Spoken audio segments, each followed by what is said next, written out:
अस्सलामुअलैकुम वरहमतुल्लाहि वबरकातुहू। मोहतरम नाज़रीन, हम इस्लामी महीने के आखिरी महीने से गुज़र रहे हैं और इसी महीने में क़ुरबानी की जाती है और ईद उल अज़हा मनाया जाता है।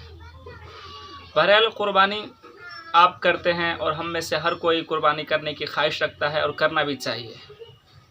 और जैसा कि क़ुरबानी किन किन जानवरों की दी जाती है ये अच्छी तरह से आपको मालूम है कि बकरी बकरा, गाय बैल, भैंस भैंसा, ऊँट ऊँटनी, इन जानवरों की क़ुरबानी दी जाती है।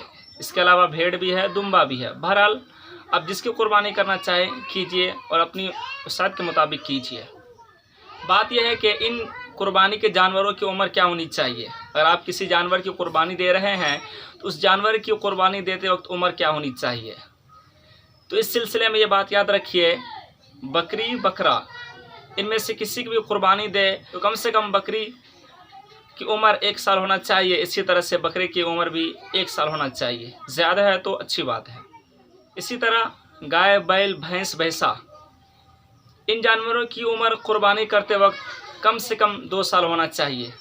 2 साल से ज़ायद है 3 साल 4 साल तो और ज़्यादा अच्छी बात है। इसके अलावा नाज़रीन, ऊँट और ऊँटनी, इन जानवरों की क़ुरबानी करते वक्त जो उम्र है वो कम से कम 5 साल होना चाहिए। अगर 5 साल से कम है तो क़ुरबानी जायज़ और दुरुस्त नहीं होगी।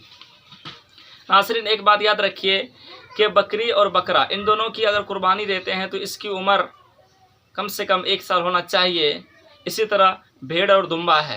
नाज़रीन, ये जो बताया गया है कि बकरी बकरा, भेड़ दुम्बा, भैंस भैंसा, ऊँट ऊँटनी, गाय बैल, इनकी जो उम्र बताई गई है, इन तमाम जानवरों का इतनी उम्र का होना ज़रूरी है। लिहाजा बकरी बकरा अगर 1 साल से कम के हों तो इसकी क़ुरबानी जायज़ और दुरुस्त नहीं। इसी तरह से भैंस भैंसा, गाय बैल अगर 2 साल से कम के हैं तो इनकी क़ुरबानी भी जायज़ और दुरुस्त नहीं होगी। इसी तरह से ऊँट और ऊँटनी अगर ये 5 साल से कम है तो इनकी क़ुरबानी भी जायज़ और दुरुस्त नहीं होगी। लिहाजा नाज़रीन, क़ुरबानी करते वक्त ये ज़रूर देखें कि आप जिस जानवर की क़ुरबानी दे रहे हैं उस जानवर की उम्र हकीकत में जो होनी चाहिए वो है या नहीं है।